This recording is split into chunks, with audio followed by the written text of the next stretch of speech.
gonna do this. All right.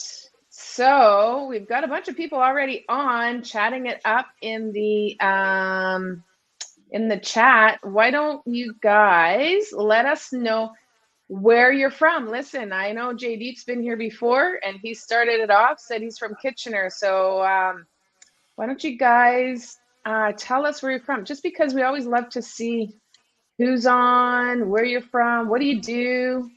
Gives us a good feel of everybody here on the call. So we've got, let's see, we've got Toronto, we've got Kitchener, we've got Oshawa. Tom, hello folks. Where are you from? Tom Fawkins. Hello folks. Where are you from, Tom? Ludone. Hey guys. Maybe you've got Montreal in the house. Whoop whoop. Thanks for joining us tonight. We got London. Represent. Hey, Andrew. Brampton. All right, guys. Ottawa. We got Ottawa too. So we got the province here covered really well in Ontario. All right, guys. Sarnia. Oh, there you go. Corey, hometown, right there. I'm curious, though. I want to know where Marcin is. Where is Marcin? Because he is a globetrotter these days. If you guys are trying to follow this guy, man, oh man, he is a tough guy to track down. You are all lucky that we were able to get him tonight. That's all I got to say. Thanks, Danielle. Really happy to be here with you and Corey. That's exciting. Right now we're just outside of Banff. We're in Calgary, so we got a place here that we have for skiing and all that stuff. So we're out here right now. But you're right, we do spend a lot of time in the U.S. and all over the place. So yeah, not just just warmer spots. You guys are smart. Going to warmer spots. I love that. Right? We got so we got South. Sorry. We try to follow the sun. It's smart. Well, people are happier in the sun, so it's a good move and warmer. Yeah, we got, let's see, we got lots in Montreal. We got Claudia Marie Campo in Montreal. We got Giancarlo in Montreal, South River. Thanks, guys, for letting us know. We got a real estate investor. Most of you guys are probably investors or on your way to be an investor, so I love that. All right, Corey, should we kick this off? Let's do this. I think we should. So everybody's here to learn about raising capital, and we've got a great speaker tonight, Marcin Drodes, and he's going to be covering the easy framework for raising capital. I'm excited to hear the presentation here. I haven't heard Marcin speak too much, so we're ready to dive in. We do have some slides and some preamble to go through here as well, gang. So let's jump right in. But again, for everybody who's here tonight, just a big congratulations. I mean, you could be doing anything with your evenings, but you're here learning and growing. No matter what the economy is doing, no matter what's happening on either side of the border, you're here to learn. And I find that this is also a great time. Instead of just stopping and freezing, you're actually here to level up and grow. And the big difference between your average investor and your sophisticated investor is going to be the education and the action that you take. So congrats to everybody here on the call and everybody who's going to be watching this on a replay. So let's do a little bit of a recap of Q1 2025. You know, many of us, including myself, were super optimistic for the first quarter here, or even just going into 2025 in general.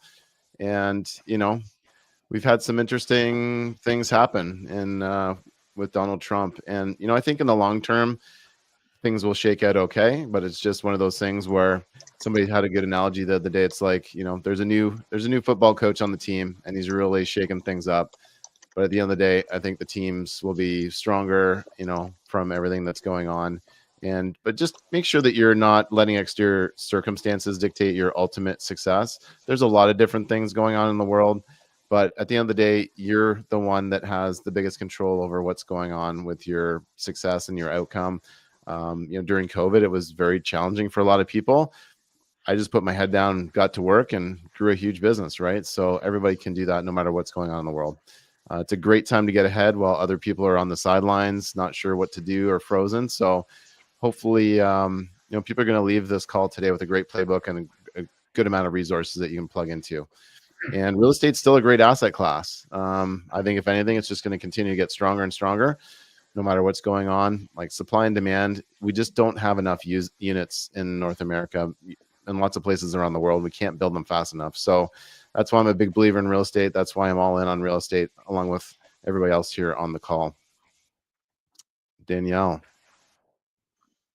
Yeah, you know what? 2025, I think, is going to be a great year for people. It's a year for us to actually start looking ahead and coming out of kind of a bit of a slump, right, Corey, Marcin? You guys would say the last couple of years have been a little bit challenging for most of us out here. And, 2025 is bringing in some new life. I know there's still a lot of uncertainty out there, but we're finally, I feel like we're kind of coming out of that. And it's really important as you start planning your next move that you have a really strong capital raising game, because we know that the lenders are still really tight. The A lenders, the B lenders are still really tight. Private lending has never been more prevalent than it is now, where the need to have this in your pocket and have the ability to raise capital in your pocket is really going to be critical to you scaling your business. Wouldn't you say that to be true, Marcin? Oh, 100%. I mean, this is when the opportunities come out. I mean, I got into the business, and we'll talk about it, in 07, 08. And the reason why we had the ability to do the deals that we did was because we had access to capital. So 100%. It's, when everybody is pulling back and they're scared, and when lenders are contracting, bank or private or otherwise, that is literally your best opportunity, because you can make the deal that nobody else can make because you have the cash. No one else is willing to put up. Absolutely. Yeah, absolutely. Corey. All right. Well, what is the purpose of the webinar? Obviously, we want to learn about raising capital tonight, but it really is most investors' number one issue from growing. It's like, they use up all their capital and maybe they raise a little bit, but you're always going to have a problem in real estate. You're going to have, you're not going to have enough capital, not going to have enough good quality deals come across your desk, not going to have the right team members, either in your inner circle or outer circle. Maybe you just don't have the right knowledge and the right skills. So let's address the number one problem here, which is access to capital. And we're going to share some systems with you on raising capital, some frameworks tonight. And let's make sure that you have a plan to successfully go out and achieve your capital raising goals, your real estate goals, your financial freedom goals. And, most importantly, we want to show you that it actually can be done. We've all raised capital here. Marcin's obviously got the prize for how much he's raised, but you can never start too late. And again, I've seen people later in life and thinking that, I don't have a retirement plan, but once they figure out these skills and have the right plan, they actually can get ahead and catch up. So as well, we want to make sure that we're having fun while we're learning. If we can't have fun tonight while we're learning on the call, then you're in the wrong room. A little bit about ourselves here for people that this is your first time is maybe seeing Danielle or myself or even Marcin. I've been investing for around 20 years right now, and I've got experience in multifamily development, conversions, self-storage, even like furnished rentals. We have a bunch of those, but really passionate about bringing people together, creating community. And I've just been, struck with this talent and this, this ability to want to go out and help people, right? I'm just here to serve. I'm, I've been a tutor from a young age, and just everybody's got to struggle along their path, but you shouldn't have to struggle more than you need to. And, we're here to give people the training and support and resources and access to industry professionals like Marcin tonight so that you can actually continue to grow. So Danielle. Yeah, so with me, a lot of you guys that are on the call have seen us before, Corey and I. And for those of you who haven't, my quick story is this. I was a landlord for about 10 years and I thought I knew everything. And then I started educating myself and realized what I didn't know. And that was when I shifted from being a landlord into being a real estate investor. That's the difference between being an amateur and being a sophisticated investor. And so for the last 10 years, I started that journey in 2013. Oh gosh, I guess it's not 10 years anymore. Last 12 years, I've been doing this full time and really just dove deep into it. And this is what I do. I love it. I've done everything. So when I started as a landlord, I was just buying and holding. And then I went into flipping. And so I did have some experience in the construction background, flipped for a while, and then went into multifamily acquisitions. And the whole while, people were asking me to share what I knew and just kind of is the accidental coach. just by people asking. And then, yeah, Corey and I started, had a big vision during COVID, and I wanted to do one-to-many instead of one-to-one coaching. Reached out to Corey, and yeah, we just kind of like bring it together, and we just want to explode this and really have a solid, you know, one-to-many business that people can trust and rely on. So this is what strategic success is all about. This is our give back to the community. We remember being at this new, and I wish I had the resources that we provide our students when I first started out, because that would have been a much easier journey for me. But other things that I've done, yeah, a lot of JVs, a lot of raising capital, did, you know, conversions, burrs, flips. Yeah, I think I've had my hand in most strategies. House hacking, my very first property was a house hack and a conversion at the same time, and creative financing, actually. So yeah, and that was all accidental too. But yeah, that's kind of my story. And here we are, just enjoying the ride, giving back. Yeah, drop a comment in the chat on like what your strategy is right now, or maybe what your first strategy was. We'd love to see what people are working on these days, or what how they got their start in real estate investing. All right, as people do that here, just a little bit of etiquette. I'm sure you've all been on a webinar before, but if you haven't been on a webinar or a Zoom call in your life, here's how you get the best return on your investment tonight. So make sure that you are present and be engaged by completing any of the exercises or thought processes that we're going to challenge you with here while you're on the call. Take some notes. All right. So, you know, you will be able to get a replay of this video. You'll be able to find it. But I find that when you take notes, there's going to be lots of writer downers here tonight, and it just gets it driven so much more into your brain, into your nervous system. And whether you review those notes anytime soon, you'll be able to recall them a lot better. Close any other websites, any other distractions, ask questions in the chat. There's definitely going to be times where we are going to be looking for answers, and don't be afraid to drop your questions in the chat, because there's going to be Q&A at the end. Don't be afraid to share the journey on socials. It's amazing what happens when you actually start to share with your audience what you're doing and how you're learning and how you're growing. A lot of people are like, oh, I don't know if I want to do that, but it's like, it's one of the easiest things you can do. We're all walking around with one of these broadcast studios in our pocket. Why not use it? So take a screenshot, share it out, and then have fun. That's our number one rule tonight, gang. We got to have some fun. So I always get to present the most exciting slides here, which is our disclaimers. Always make sure we are not licensed professionals in every single category. So make sure that you're actually going out and seeking your own advice. Okay. We all have experience here. We're just here to share experiences with you here tonight. But please make sure, because everybody's situation is unique and individual, that you're going out there to consult your own qualified professionals and seek your own counsel.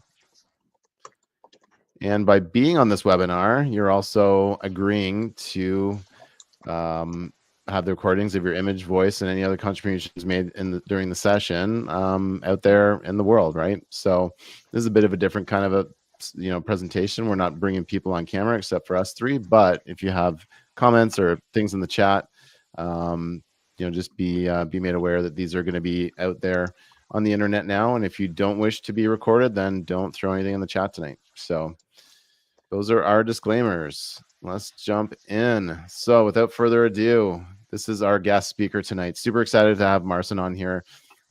We just got off of a capital raising masterclass a couple of weeks ago, where we went deep for 2 days on how to raise capital. Do it the right way, do it ethically, do it with high standards. And, like Danielle and Marcin agreed, like this is what is making the difference for people these days when lending is tightening up. Okay. There's always been private capital out there, and more now, if you know how to raise it, you will actually win the real estate game. So we weren't able to bring Marcin in, but this is why we have this webinar here tonight. We're very excited to bring him in to pour into you guys and to teach you more of what he's been able to do here for the past, almost a couple of decades. So he's been raising capital since 2006, raised 8 figures in 2008, 9 figures for his recent real estate acquisitions. And he's the managing partner of M1 Real Capital, specializing in business and portfolio scaling.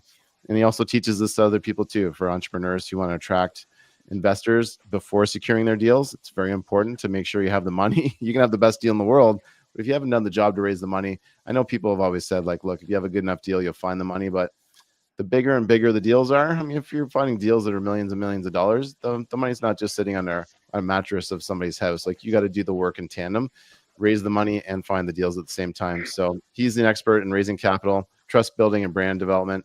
So we are going to let Marcin pour into you guys here today. He's got some slide to share at the very end, but he's got his presentation memorized. He's done it so many times. So we will let Marcin pour into you guys. Yeah, sounds good. Thanks, Corey. Yeah, we don't need to share any slides. We can just pan back to us if that works. So totally appreciate having you guys having me here today. Obviously, it would have been nice to be with you guys here a few weeks ago, but full disclosure, I turned 40 right around the time that you guys were having your party. So I got to start buying the Just for Men and the dyes and all that stuff, right? So.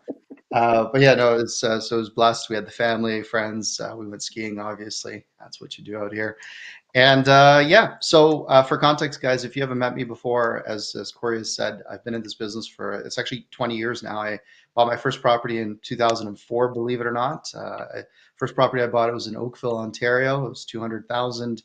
I thought I made a ton of money when I sold it for 260. Well, today it's worth 1.4 million, right? So.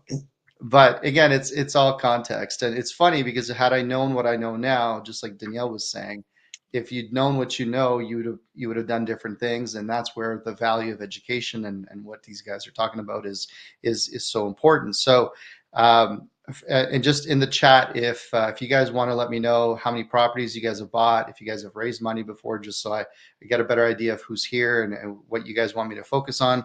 When Corey and I were talking earlier, I was just getting a sense of where you guys are at in your growth and trajectory. So if you guys want to just give me some context there, that'd be fantastic too. My goal for this presentation here is I want to walk you guys through the EASY framework. Now, to give you some context, I came up with the EASY framework back in, I'd say it was maybe 2011. I was closing on a bunch of properties in 1 month. And surprise, surprise, I had a few investors pull out on me last second. And I literally remember my lawyer walking into more context. My lawyer's office was down the hall from my office. And I remember getting off the phone and having that Jerry Maguire moment, when you got fired in the restaurant, the whole world just started spinning. I get off the phone and literally cue the music, within 5 minutes, it's like the lawyer could sense there was something wrong. He couldn't hear me because the walls were like concrete, but he walks into my office, and my receptionist at the time says, hello, Mr. So-and-so. Oh, Marcin's just in a meeting. Yeah. Just let him know I need him to see me about that closing. And then I'm sitting there, I just sunk in my chair because immediately I'm like, the guy that was supposed to be the equity partner just backed off, and I have maybe 4 days to close. So I came up with the EASY system, and I'm going to show you guys exactly how I did that, and I'll do that towards the end. But I do want to build that up because some of you guys might be sitting in a position where you're just like, okay, well, how do I even differentiate myself? How do I get people to pay attention to me?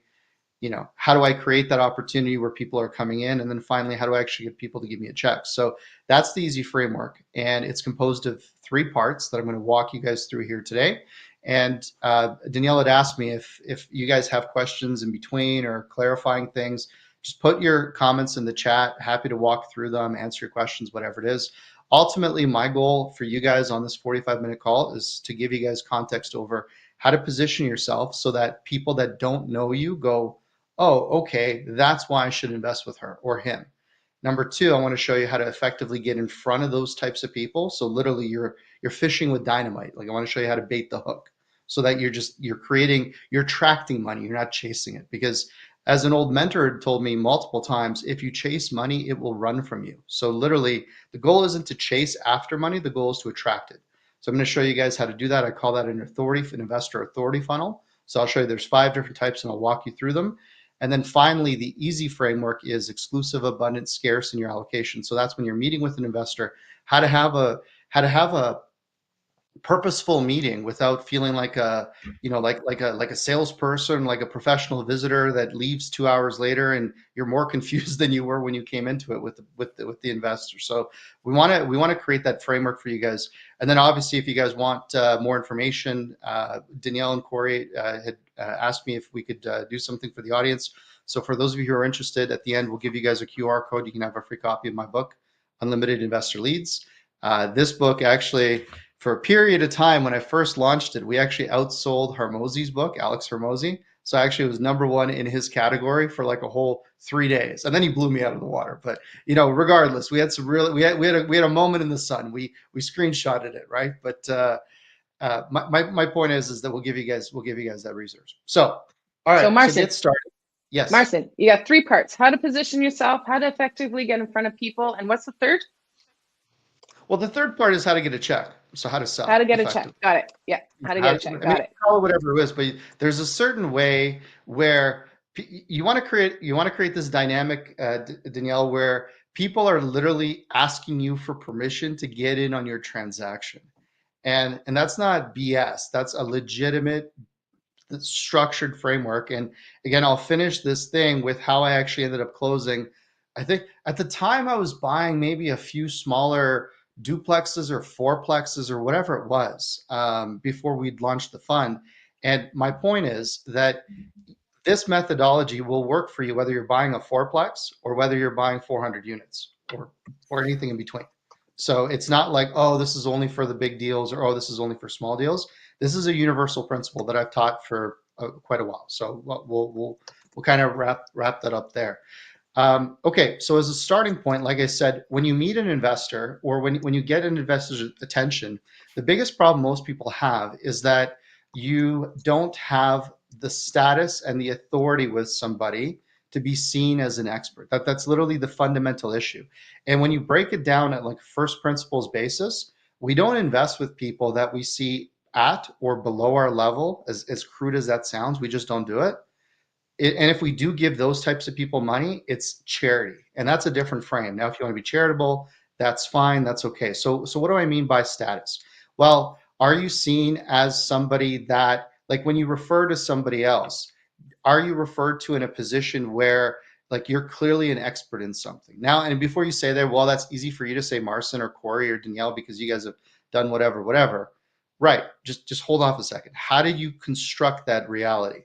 And my point is, your unfair advantage is something that you have, whether you're a school teacher, whether you worked for the city for 20 years, whether you've been an engineer, whether you've been in professional sales, whether you're a clinician, a doctor, fill in the blank. Maybe you've been at home with your kids for the last 20 years because that's what was required. Every person, every journey that you've had is your unfair advantage. And the key to it is literally leaning into your story, your life's work. Now, how do you do that? And there's an entire thing that we go through in a more comprehensive day, but ultimately I'll just give you guys the broad strokes of it. Okay, so the first piece of your unfair advantage is your story. So your actual story, and literally think about it. If you guys have ever heard of the concept of the hero's journey, where somebody starts, they have issues, they deal with it, they rebound, and they become better than ever.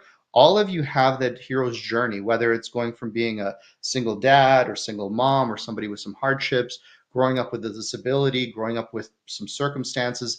All of you have this story, and it's yours. It's uniquely yours. Only you have that story. And the key to your unfair advantage is really being able to almost look at your life as a sort of like a movie, like a time frame, and pick out a few moments throughout your life that had an impact on who you are, how you do business, how you conduct yourself, the decisions you've made, the jobs you've taken, the times you've taken the hard path because of the right thing to do. And there's a lot of moments in your life that you've done well. And maybe you don't feel that way all the time, but there's moments in your life where you're like, yeah, I really nailed that. So leaning into those moments and kind of mapping that out, you only need 3 to 5, maybe 7 of those moments in your life. And the thing is, what's interesting is when you stack those upon each other over a period of time, it brings you almost to like this natural conclusion where, well, this is why I am who I am, and this is why I do what I do. And that leads me to my second piece, which is your why. So in other words, these are the phases in my life. These are the things that have shaped who I am. This is who shaped my life, my culture, my values, my beliefs, all this stuff. And because of that, here's what I believe in. Here's my why. Here's the things that I stand for. And your why could be as simple as creating financial freedom for yourself, maybe retiring your spouse, maybe doing something for your parents, maybe you have a brother-in-law, maybe you have extended family, maybe you're beyond that already, maybe it's charitable, maybe it's altruistic, but you have a why. So your story, your why, that starts to form your identity. And people get very familiar with what your motives are. Most people have a hard time trusting other people because they don't know what their motives are. When you tell me someone's story and I understand what drives them, I have a pretty good idea of what their motives are and what their direction in life is going to be. Now, intuitively, no one's going to say that to you, but trust me, after 20 years of consulting with thousands of clients and everything from people that are just literally raising their first $1 million to people doing multiple nine figures in capital raising and everything in between. It's literally the same thing. It's your story, your personal story, and your why. Combining those two really creates your personal identity. Now, the next piece is to stack on the things that make it real in the context of what you're doing. So the first one is your actual investment strategy. So it could be as simple as fix and flip. I do Airbnbs. I buy, pardon me, I'm blending the two. The investment strategy: buy and hold, fix and flip, or buy and hold. Right. So that's your strategy. So how I'm actually going to do that. The next one is the actual asset class. So am I doing single family, multifamily, commercial, industrial? What's the asset class that I'm after? And what that'll do is it'll further then clarify the direction that you want to go with your actual deals. And when you combine all of those things together, you start to get your unfair advantage, which is the last piece of it. So in other words, when you take the life's work, when you take the thing, when you look at somebody who's a police officer, I have a client, he's a police officer for one of the major police forces. I'm not going to say which one because I'm not sure if he's supposed to be doing it while he's doing it, but and he's a very active client with us, and his identity is wrapped within that. But then underpinning with, well, because of all that and the difficulty in being able to retire as a police officer with that kind of a pension, he's, because he spends so much time driving around looking at properties in good areas versus bad areas, he has a very unique vantage point on what neighborhoods are good, what neighborhoods are bad. He sees where all the reports are, where all the issues are, where all the promising areas are. I mean, you would have never thought about that as a police officer, but police officers make fantastic real estate investors because of that reason. Another example could be a physician, for reasons that maybe have nothing to do with him being a physician, other than the fact that he's fantastic under pressure. She's fantastic under pressure, proven. They know how to deal with crisis. They're good managers, good stewards. And on top of that, they also know all the other doctors that like them, trust them, and would work with them. Those are totally different unfair advantages. So anyway, whether you're a school teacher, janitor, whatever it is, I have a client, he owns a towing company. He's put over 1 million miles on his trucks with all his employees. I mean, they've covered a lot of dirt. That's an unfair advantage. They have a lot of perspective over the market that they serve in. That's an unfair advantage. So getting clear on your unfair advantage, Danielle, just to kind of put a bow on it, and if anybody has any questions, is super important, because once you have your unfair advantage dialed in, it actually gets a lot simpler to then dovetail into the next thing, which I call building your investor authority funnel, which is whether you want to get on stages or do events or do ads or podcasts or any of that stuff, because ultimately you then have by you consciously packaging yourself, by then going to the market with that story, it gets a lot easier for people to say, I can relate to him, I can relate to her. That makes sense. I understand why she does that. I'm like her, because we don't actually want to see anybody else. We just want to see ourselves and other people. So we're all looking for somebody that is like us, relates to us. We can see ourselves in them, and then we'll listen to them.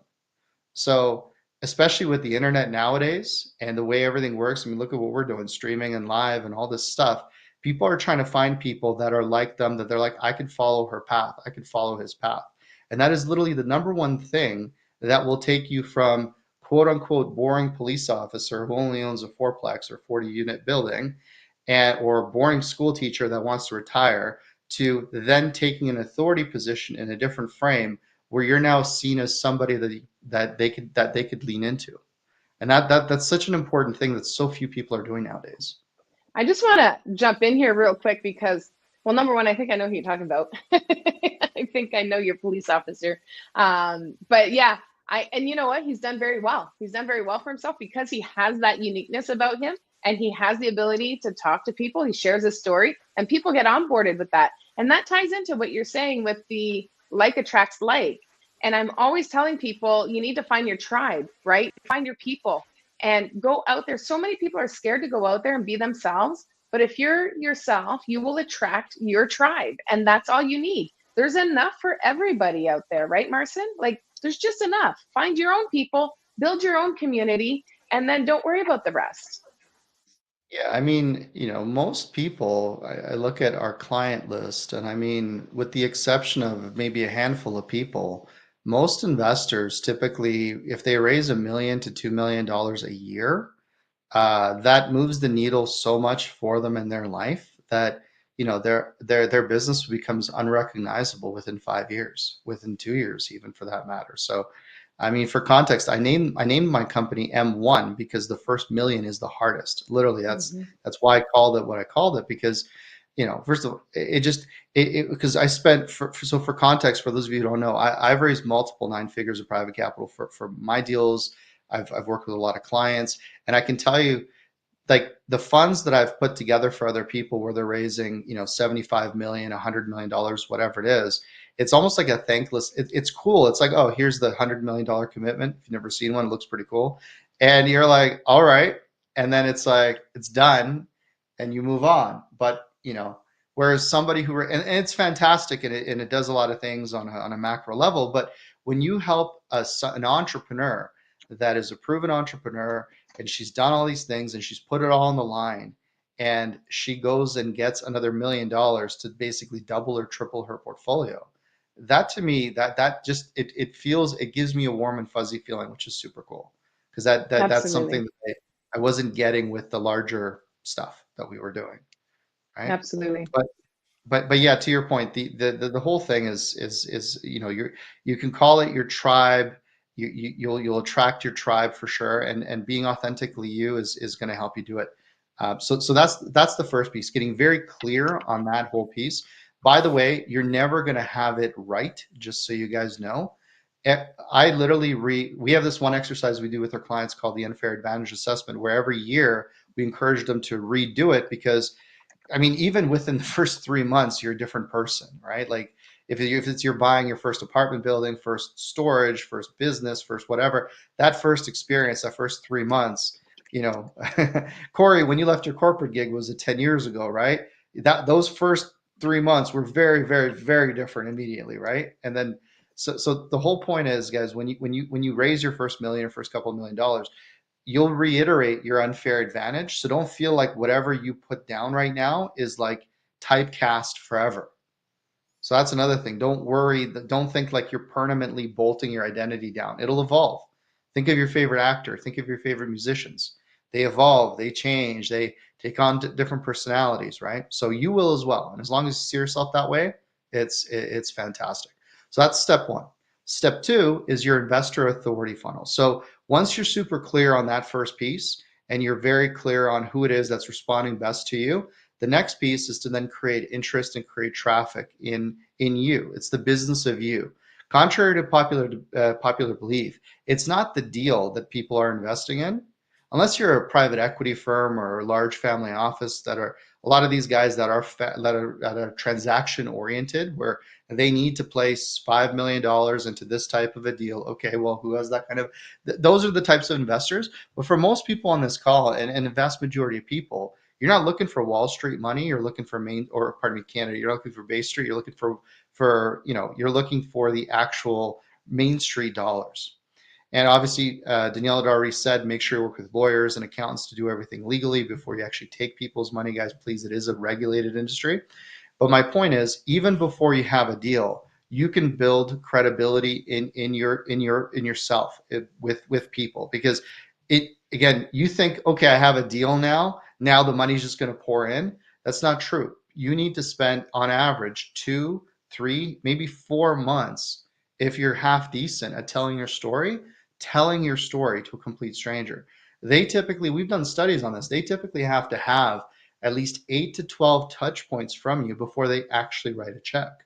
And I don't mean they have to have 8 to 12 meetings, but they have to hear about you from here, maybe 2, 3 conversations. Maybe, yeah, who's this Marcin guy? Yeah, no, I worked with him on this. It was great. Hey, who's Core? Oh, yeah. He's like, you need to have multiple things to really tie back to the fact that, hey, you know what? Danielle's awesome. Here's why.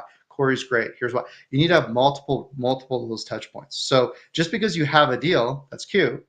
No one cares.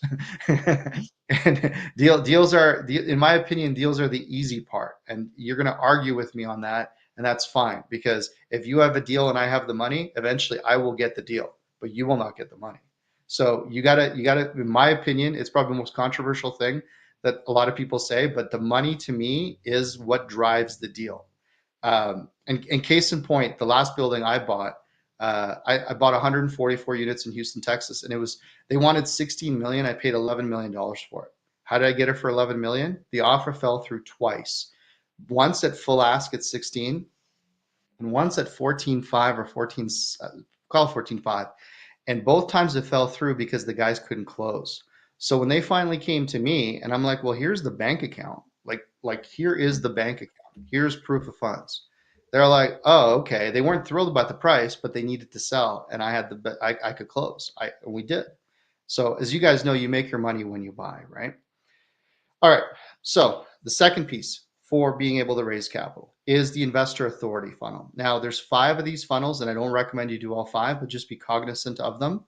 The first and most potent one to build authority with people is the direct outreach funnel. Now, direct outreach, it could be as simple as Instagram, Facebook, LinkedIn, all of these things. Now, with the direct outreach funnel that you guys are actually going to be doing, number one, never, even when you have your offering documents and you're legally allowed to publicly solicit capital, don't reach out to somebody and be like, hey, here's my deal, it pays 20%. Are you interested? Don't ever do that. Corey, Danielle, I'm sure you guys get those all the time. I don't even respond. I don't even look at the stuff. It's not even like asking a girl to marry you. It's just walking up to a complete stranger and saying, hey, do you want to get married? That's literally what that is.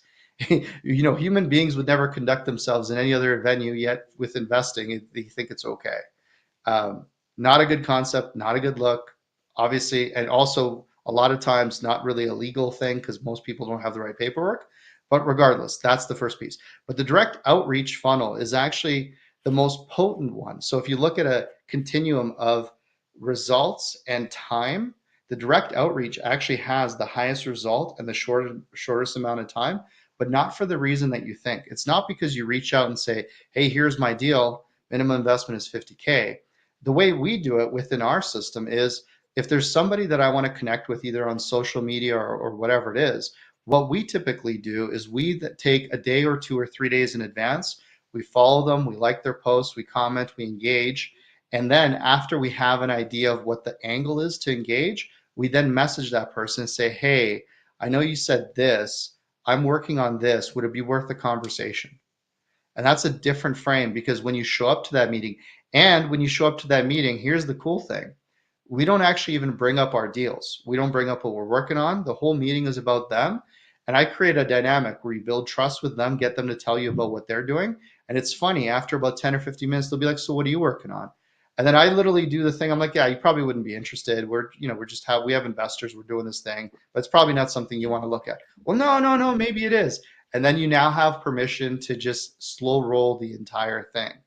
But because you're not needy, you're not clingy, you're not pushy, and they're used to being pushed all the time, they actually people psychologically want what they can't have, right? But the direct outreach process, in my opinion, is the strongest and best. Here's another example. It's not the direct outreach, but it's almost like an inbound response based on the same thing. Even simple thing like on my Instagram or on my Facebook, if someone follows me, we immediately message them back and say, hey, thanks for the follow. Is there something specific that you're trying to solve for, or are you just here for the content?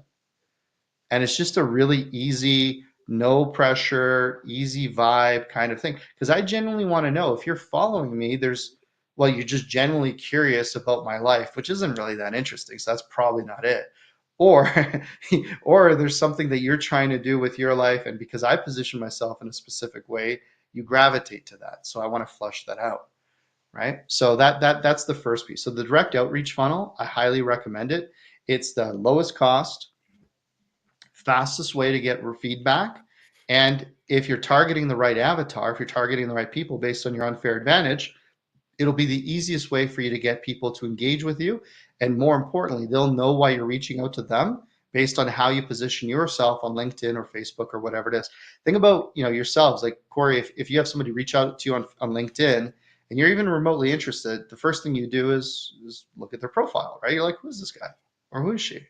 And then you're like, well, okay, I understand why they. Then you just then maybe you engage under that regard, right? So that's the first one there. The second funnel, guys, for being able to create authority with your investors, I call it the deal case study funnel. So in other words, if you don't have the experience, you're going to have to, hopefully your partner does or somebody else does. But I mean, ideally you have the experience, but if you don't, then hopefully like someone on your team does. And what you do is you take a specific deal that you guys executed on that is similar to the types of things that you're going to continue to do in the future, and you break that down from an educational standpoint. Now, this funnel could be as simple as a YouTube video where you take your iPhone, you have somebody follow you around at the property you bought, the property you sold, and tell the story about the before, during, and after, lessons learned, all of this. That could literally be your deal case study funnel. Another way to do it is and this is really good for people that are like service providers. So even, for example, for you guys with your strategic coaching, I mean, you guys probably already have this, but you have testimonials or case studies of clients, the situation before they came in, what the obvious limitations were, how you adjusted it, and how life is different today, right? That in and of itself is a telling testimonial. Accountants can use this with tax savings or strategies. Insurance people can do it with planning, investment. Like, it's the deal case study funnel. And that funnel, the reason why this one is second is because you can actually pair that one up with your direct outreach funnel, because your direct outreach is you have the conversation, you book the meeting, you build some rapport, then they're interested in you rather than you just hitting them with a deal. Send them a case study of the thing that it is that you're looking to, potentially explore with them. And worst case scenario, they get a ton of value and they just don't see a fit. Great. You can, that's okay. You've added value. You've left the environment better than you found it. That's fantastic. And, a best case scenario, they're a fit and they've pre-sold themselves, which is fantastic. So that's the second funnel. And that deal case study funnel is evergreen, because as long as you continue to buy the same assets, run the same business, and basically keep moving in the same direction, that's an asset that maybe you paid $200 or $500 or whatever amount of money to produce it initially, but that's something that you can use, for years and years and years. And by the way, guys, nothing I've said so far is, hey, invest with me. This is just invest in me.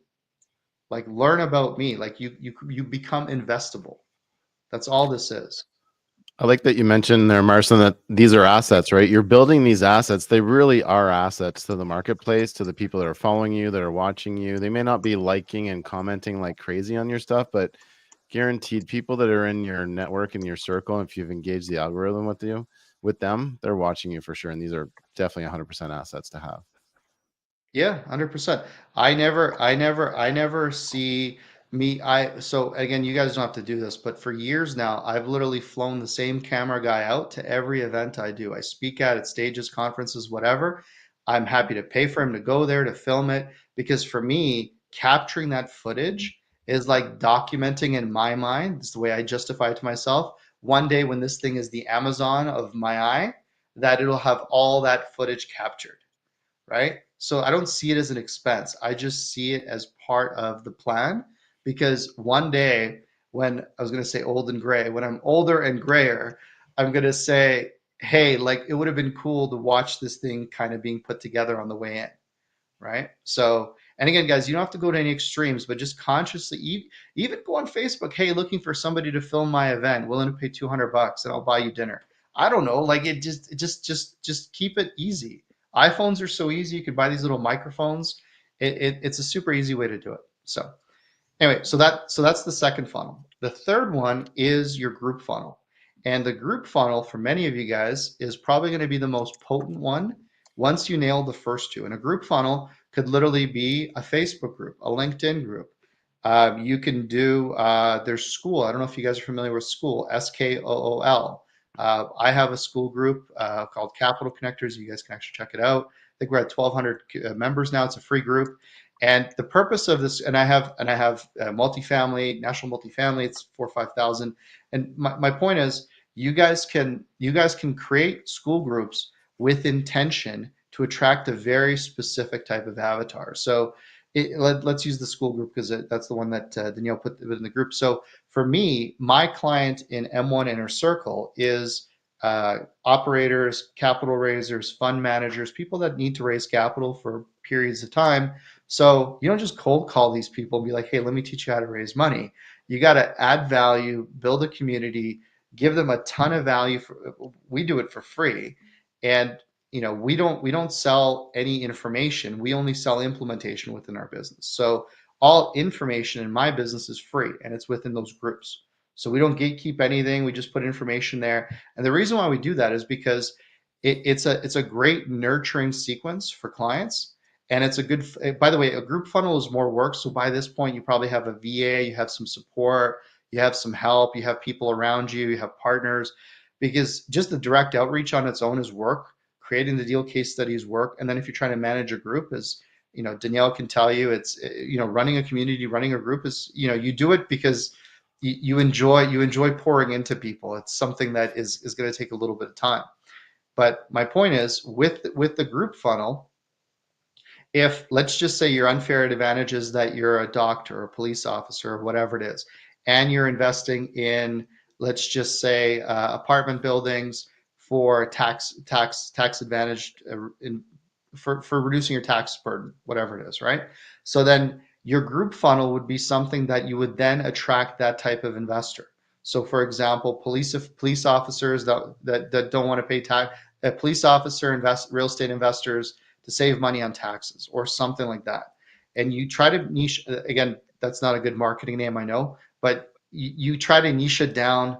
Danielle's like, yeah, it's horrible. I know, I have help with that stuff. But my point is you try to make your name as specific to the audience. Danielle's laughing a little too hard on that. Okay, that was a bad example. The point is you try to. I'm sorry.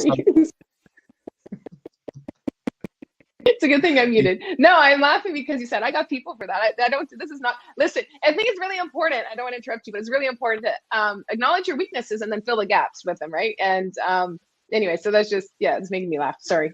Go ahead. Yeah. No, I do have people to help me not sound as.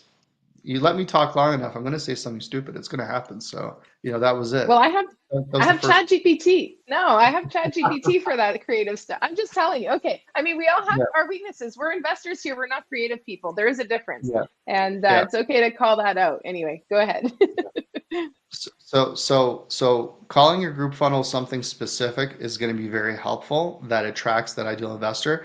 I can tell you, as maybe difficulty as I have with the creative stuff sometimes, I can tell you what not to do.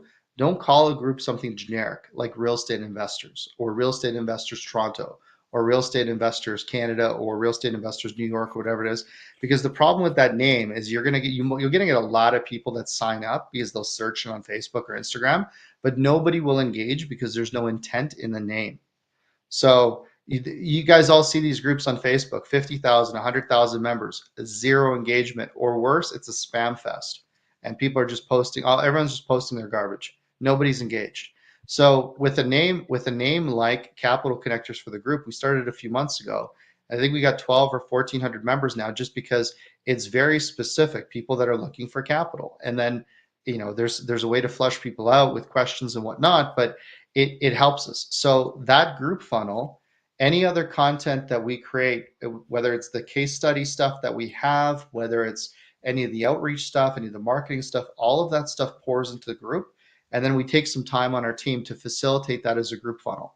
And it's funny because you're going to have people that you're going to meet with one-on-one who are not a fit yet, or for whatever reason, just doesn't make sense to work together. But they're still intentional. They still want the outcome that you're providing. You can send them to the funnel. It's better than an email list because they're actively participating in something, getting information. I have clients that are doctors that they post about things with other fellow doctors that has nothing to do with the investment side, but it just creates a sense of community on how to mitigate taxes, accountants, lawyers. And because that doctor is the guy who's running the group, he has a really easy time to continue to raise capital within that community because he's seen as a pillar within that community. So obviously this stuff takes time to build, which, like I said at the beginning, the effectiveness versus the time, this is the third one because it does take more time to actually start getting this result. Now, the fourth funnel is, in my opinion, the most fun one, just because I like doing this. And you guys aren't going to be surprised by this, but this is the events or stages funnel. So in other words, getting on a stage, speaking in front of an audience. And I'll tell you right now, stage funnels, forget about if you have a fear of public speaking, just put that aside for a second. Let's assume you're comfortable on stage, you're a smooth operator, you're good on stage. I'll tell you right now, getting on stage isn't just a function of getting up there, delivering a killer talk, and everybody throws their wallet at you. That's not how it works. A stage funnel has a lot of components to it as well, and you have to be able to filter and cycle people back into other funnels so that they actually get the information they want. So I can tell you, like, when actually Danielle, both and I spoke at the multifamily conference a couple of years ago, a couple thousand people in the audience, and we, from our business, we ROI'd right away. But that was an intention because of how we set everything up on stage. Whereas, and we didn't sell from the stage, and I never raised money from stages, and I don't ever do that stuff. But my point is that you have to have a very specific flow that you can imagine people going through. And that flow only makes sense to you, in my opinion, once you fully understand the direct outreach stuff that I mentioned earlier, because you can actually simulate the conversation that you're potentially going to have with people. And by the way, speaking on stage isn't you talking to 1,000 people or you talking to 100 people. It's you talking to one person 100 times or one person 1,000 times. So again, the direct outreach thing is the best thing initially because you learn that conversation. Then you be able to provide the evidence and the proof with the deal case study. Then you nurture them with the funnel, with the group funnel.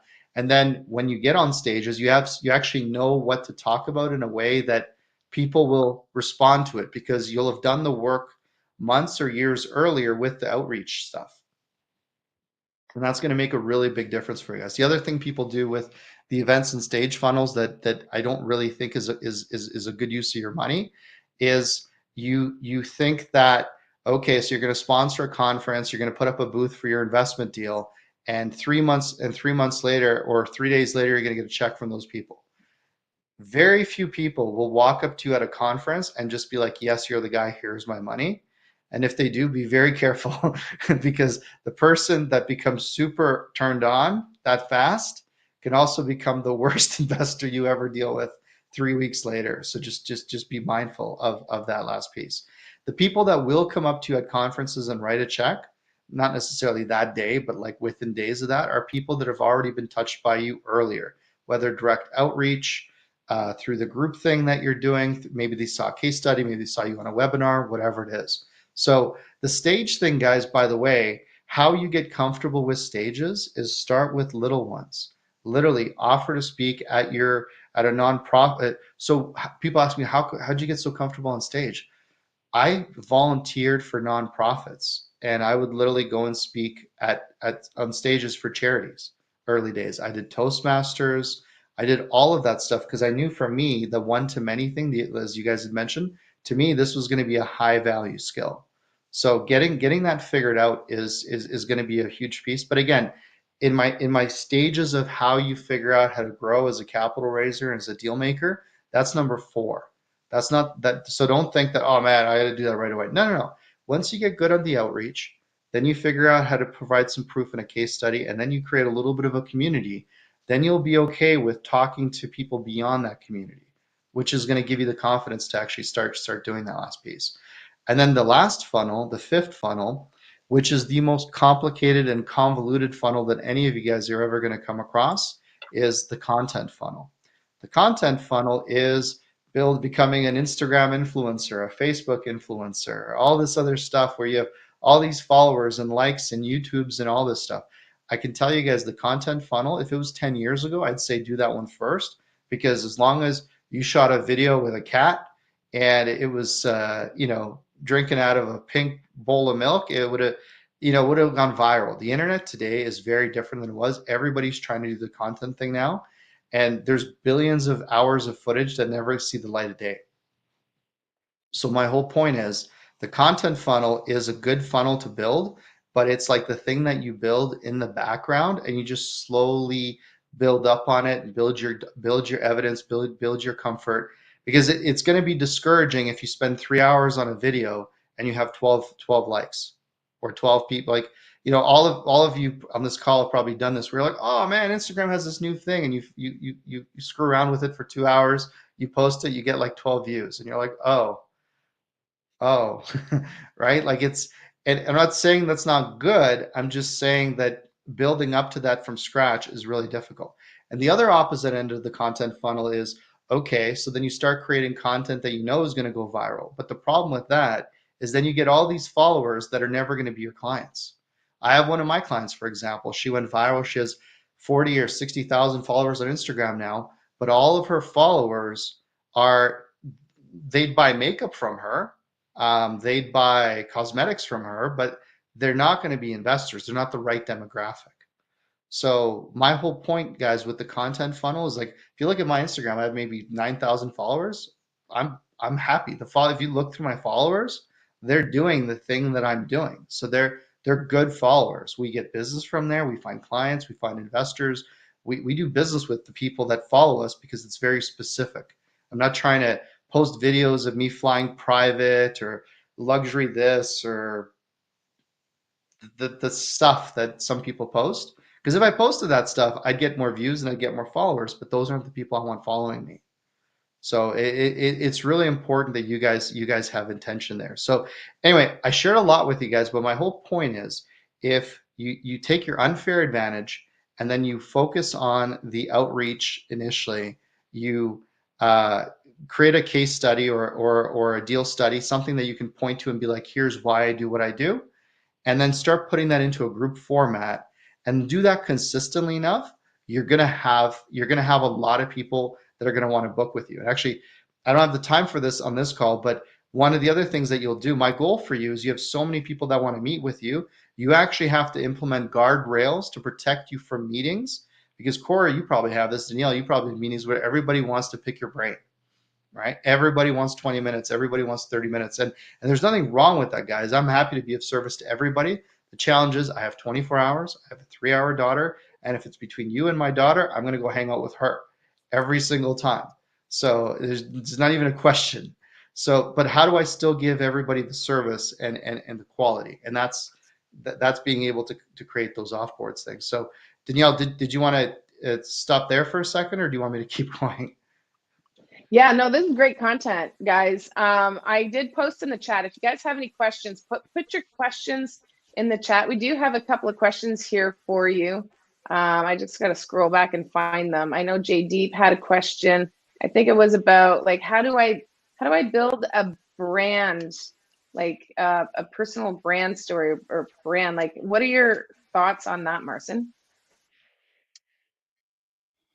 Well, building a personal brand is the content funnel. So I'm not opposed to you guys building a personal brand and a public, all of that stuff online, but I can tell you that you need to ask yourself why you want to do it. And it's an honest question, because some people just want to do it because they want to feel like they have a lot of followers.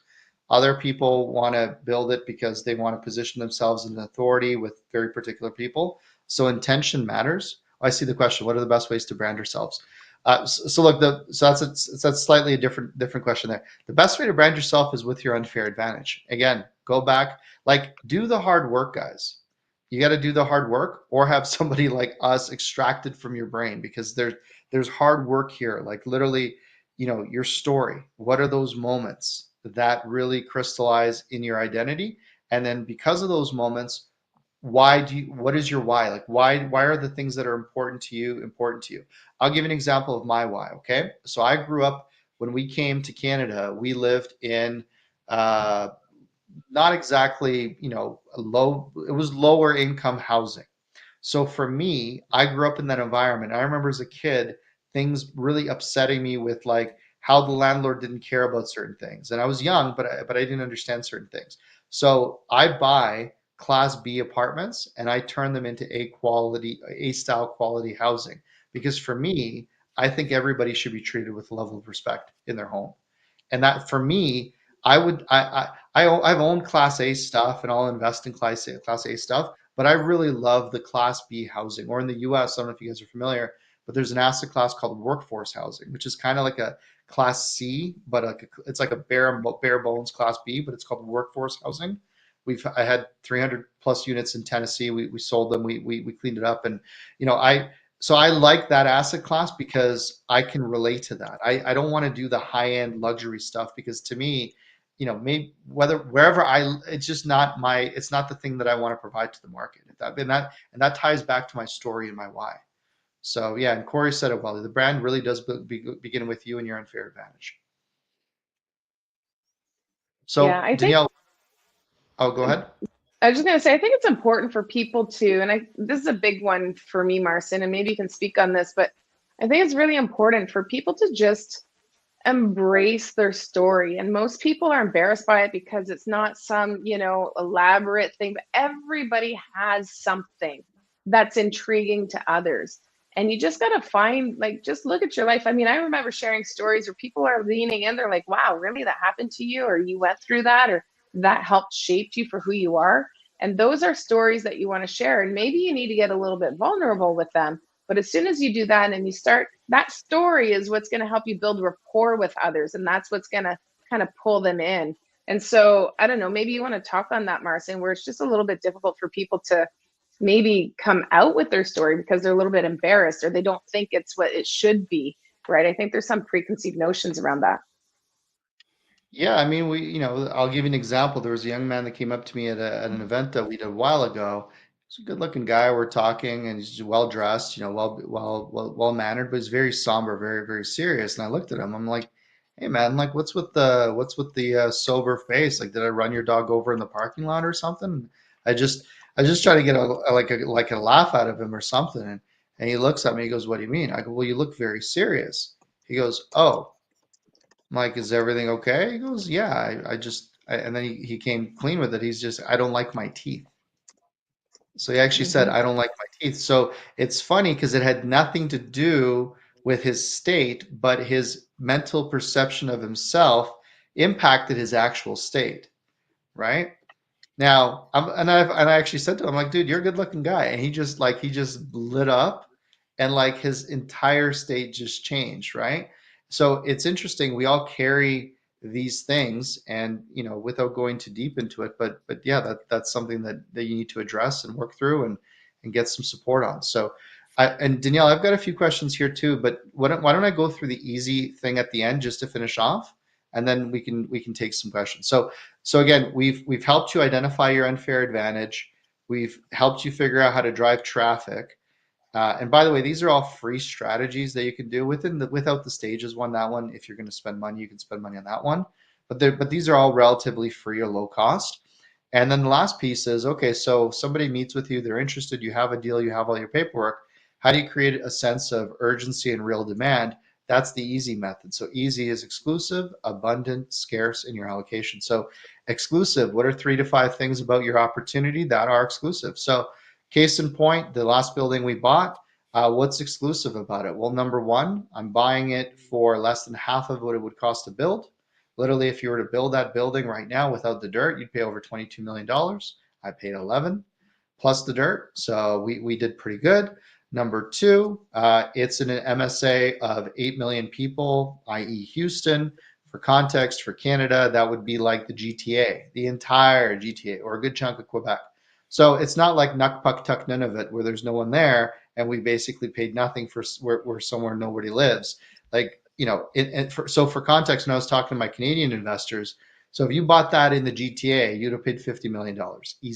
Easy, not without even like more, probably more.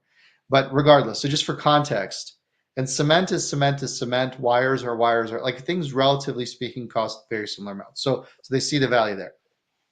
Third thing that was exclusive is that the rents in the area were 1,100 for the one bedrooms and 1,600 for the twos.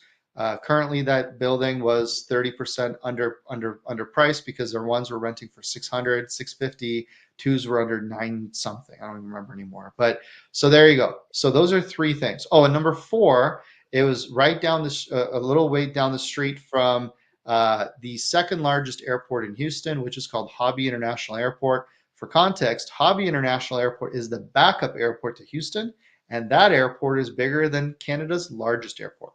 So, and that's the backup airport for context. So for my Canadian investors, they were like, "Oh, okay, this isn't like this isn't in the middle of nowhere." So I've explained to you the value, and I've demonstrated the exclusivity and the opportunity without doing anything else. So again, exclusive, 3 to 5 things. Pick a few macro things on the market and the area, and a few micro things on the deal, and then you can pique someone's interest. That's E. A is for abundance. So in other words, you never want to go to an investor with the context of like you need their money. No, that's not how this works. The way this works is I'm glad Corey. I'm glad we got on the phone. I know we didn't get a chance to work on the last deal. I'm glad we had a chance to chat here. Listen, I'm actually going to be sending this out to my database here next week. I'm actually presenting this at our conference. I'm actually like you guys all have something going on that demonstrates that basically you're going to your audience, you're going to your network, you're going to your team, you're running whatever it is that you're doing, your newsletter, you're doing it, but because you had that pre-existing conversation with them from that direct outreach 3 months ago or 2 weeks ago or whatever it is, you thought of them before you go to your entire network. So it's called abundance because you demonstrate that you have options.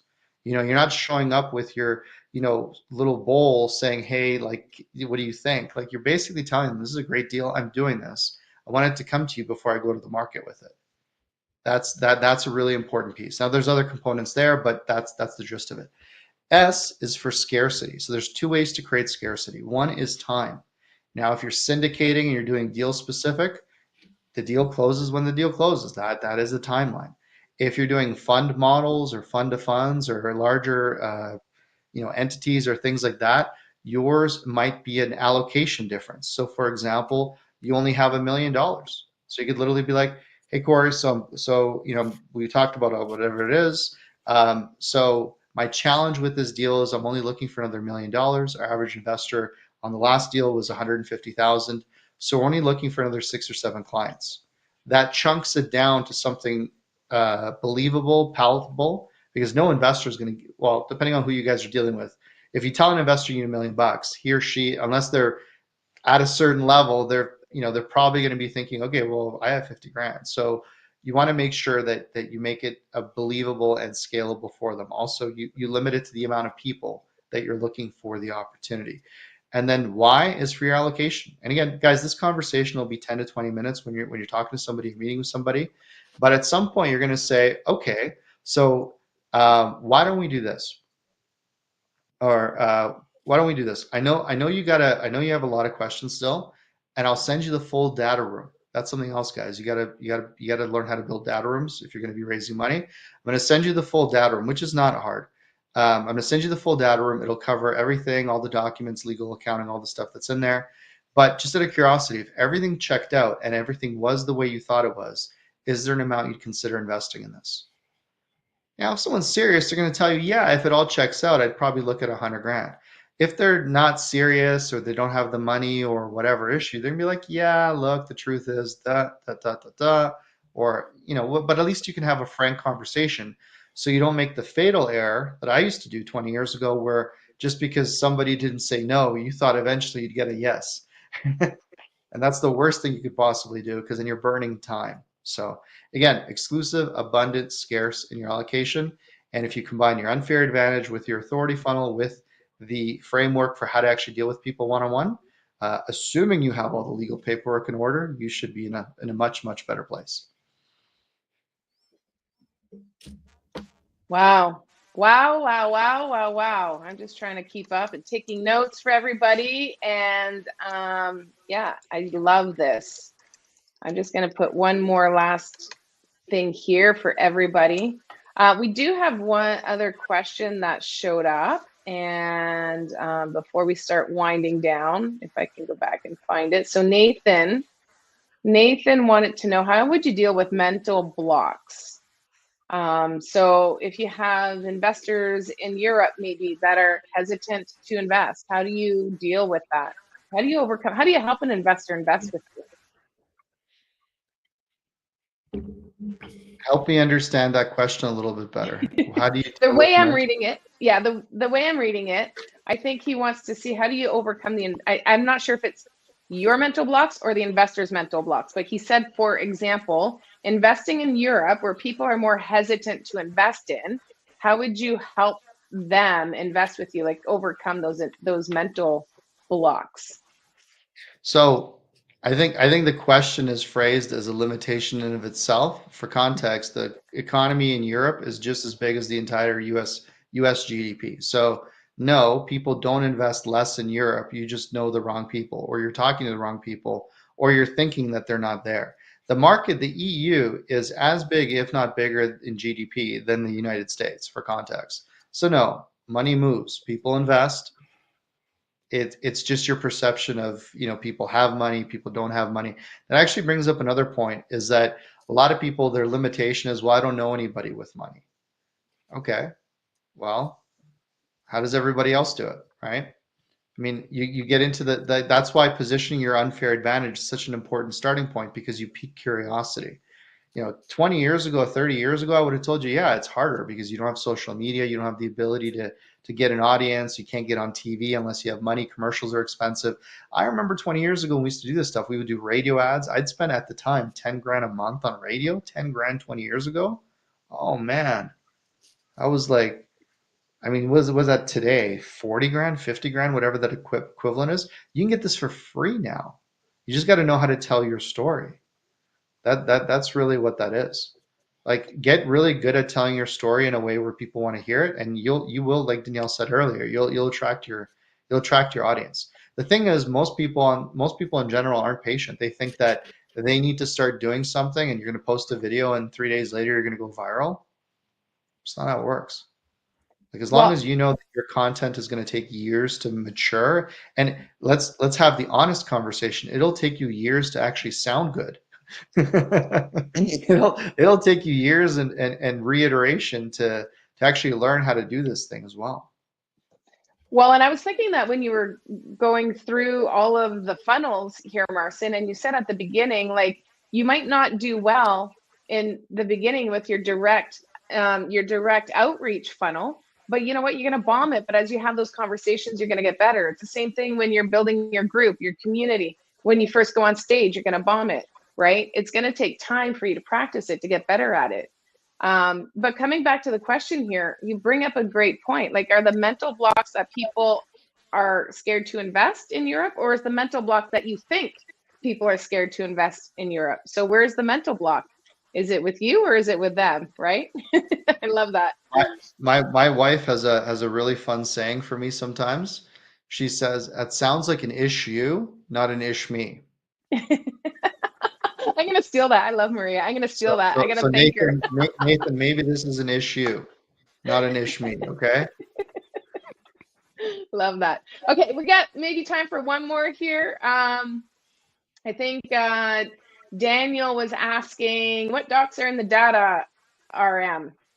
So Yeah, so your data room, I mean, look, you can Google the term data room, but the problem with data rooms in general is that you, if you look at an institutional data room, it's massive.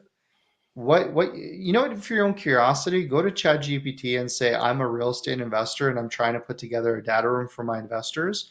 What do you suggest my table of contents look like?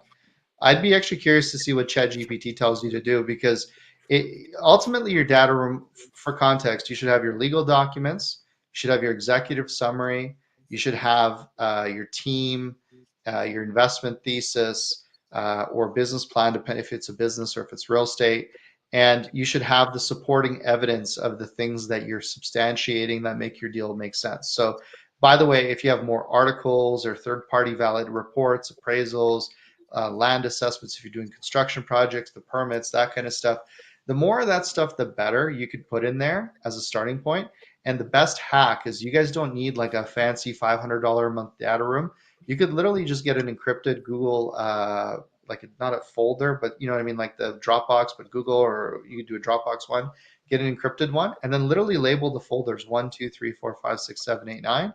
and then just label legal documents, executive summary. Like your data room doesn't have to be complicated, especially if you're just, raising your first couple bucks. Yeah.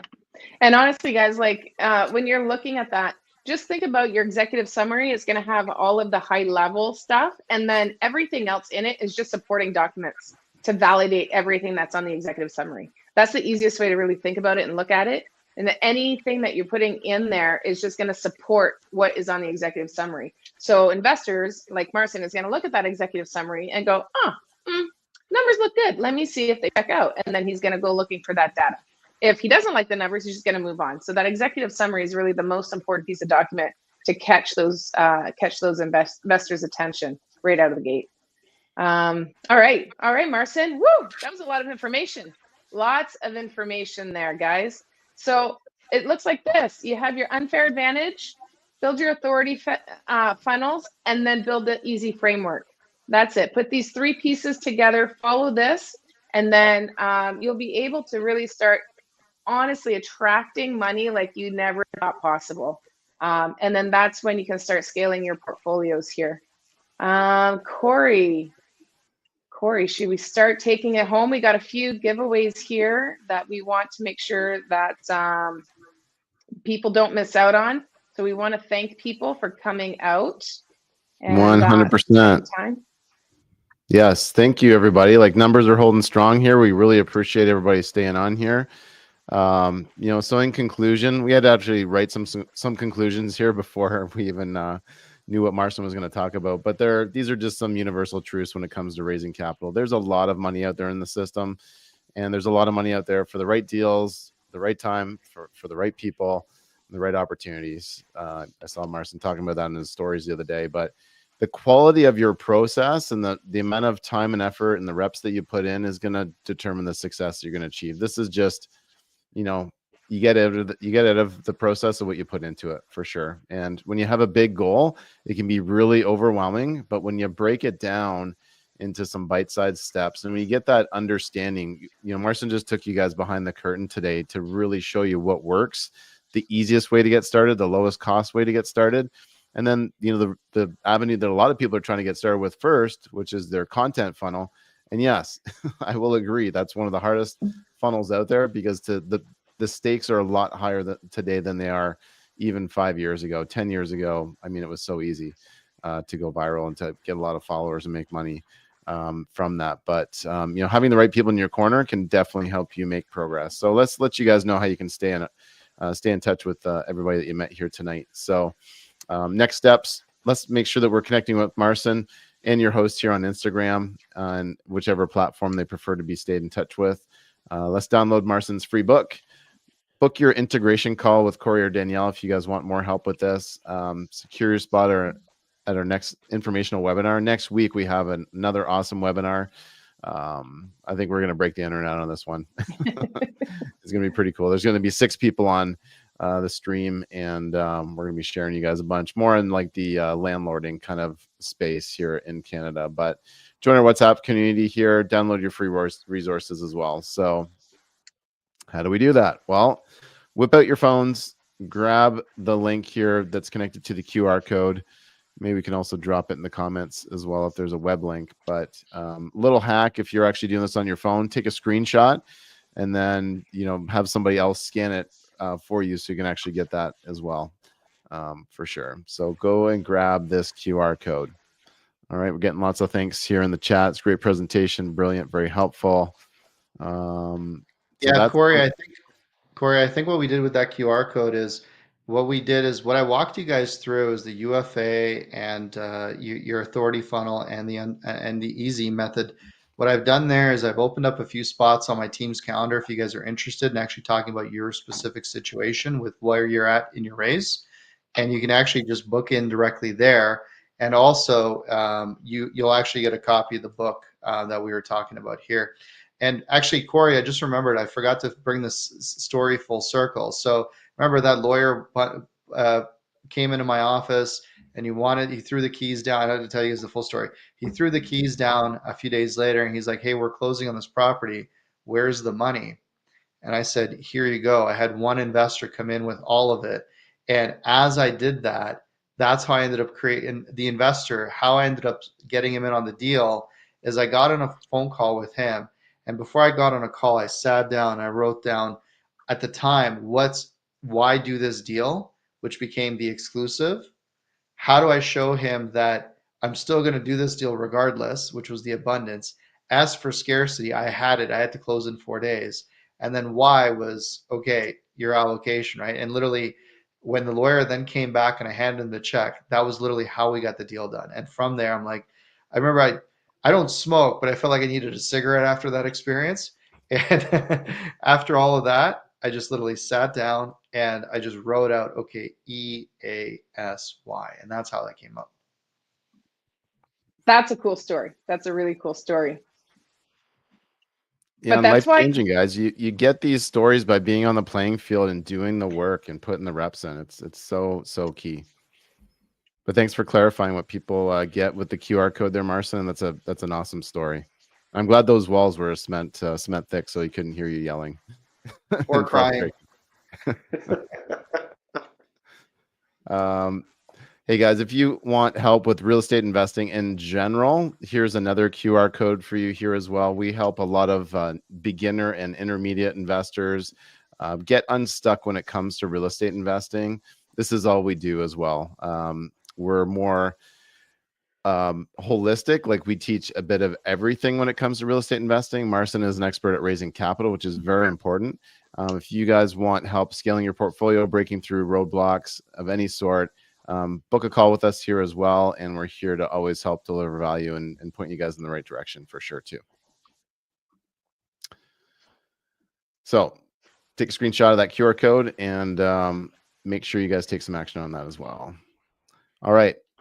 Next Tuesday, informational webinar series. We are doing these every, want to say every month. And specifically with this group here, we're going to be doing it once a quarter, but landlord lessons from the pros. We've got, 6 different people that are going to be on the screen here, huge landlord advocates, and a lot of provinces in Canada, as you know, are tenant friendly and not landlord friendly. So we really need to make sure that people are getting the right information out there so that you guys can make the best decisions on who you're putting into your rental units. It's so key. So we have Hart from Rent Panda here. We've got Kayla Andrada, who runs a huge advocate Facebook group. I believe she's got over 10,000 members in the Ontario Landlord Watch group. We got Kevin, who runs a solo group. We've got Steve from Front Lobby. It's going to be awesome. And then obviously Hart from Rent Panda. So a lot of killers here on this webinar. Highly recommend that people attend it. And there's the QR code for that. All right, that one's going to be 7 till 8, a little bit earlier, but tons of value going to be dropped on that webinar. I think we've already got 280 people signed up. Yeah, it's going to be on Tuesday night, guys, not Wednesday. I know we usually do our informational webinars on Wednesdays. This one is going to be on Tuesday night. So it's going to be a big night. We're going to have lots of people on, and it's going to be a long night for Corey and I, because we're doing this informational webinar and then we're doing our coaching call that we run, a 90-minute coaching call on Tuesday night. So it's going to be back to back for us. Corey, you better get your sleep. We're going to do this. Nighthawk. I love it. Love it. All right, gang. So before you drop off, make sure that you, there's a couple freebies here as well. So don't be afraid to join our WhatsApp community, interact with your hosts here, other team members that, we highly trust and rely on. We've got experts in there, whether it's short-term rentals, accounting, lenders, you name it. So insurance, make sure that you're joining the right tribe, and many other trusted partners as well. We're really looking to grow this community here in the next, 90 days. And then who wants questions? Whoop, whoop. Freebie. And then for people that are raising money, maybe not tens or hundreds of millions, I think there's a lot of golden thread lessons in here. And one of them is just like how good of a communicator you are. And to communicate effectively, you need to know the right questions to ask, people that are on the other side of the table. So we made a free asset here for everybody, and it's you get it by scanning this QR code here. All right, so that's your free resource. It's really important to make sure that you guys are asking the right questions and pulling them into the conversation and making sure that you're doing the process right. So that's what we have for everybody here tonight, gang. And make sure that you're following everybody here too. So we're all on these platforms, Instagram, YouTube. And when it comes to Eventbrite, make sure that you're giving us a follow on Eventbrite, because that's how you're going to actually get triggered that there's a new webinar or a new event coming out. We do everything from golf tournaments to our masterclass series in person to Christmas socials. We do all kinds of different things throughout the year. So make sure that you're subscribed to the Eventbrite channel as well. But it's the real Marston Rhodes. It's Daniel.Chason, and it's just my name there, Corey McKinnon. All right, guys, I just want to say, too, there was some questions that came in from the Instagram feed. We didn't get to you guys. There's a few questions there, and I think there's a couple of questions in the StreamYard as well. If we didn't get your questions answered, you can post them in any of our DMs, and more than happy to answer. We'll send you an audio message back. We want to make sure we're all here to pour into the communities, guys. So if you want to shoot your question over, we want to make sure we get them answered, okay? We're here for you. That's why we're here. And with that, guys, we're going to wrap it up. But before we go, in strategic style, we always leave with a whoop, whoop. Okay, so, oh, what happened to my camera? Aw, at the best part. You hit your time limit, Danielle. I think so. I'm telling you, my tech today is quitting on me. It's been something else. I don't know. It doesn't show that my camera's off. Okay. So, oh, am I here? Yeah. Okay. Woo. Okay. So let's do this. All right. We're going to give a whoop, whoop, and then we're going to close it out. You guys ready? We're going to do 3, 2, 1, woo, woo. Okay. You ready, Marston? I know you're going to think I'm silly. We got to do it. We got to be happy. The energy high, guys. Absolutely. We don't need to make learning boring. Okay, guys? We need to make it fun. All right. So on 3, we're going to close it out with a woo, woo. 3, 2, 1. Woo, woo. Yeah, yeah. All right. Good night, everybody. See you guys. See you guys on the next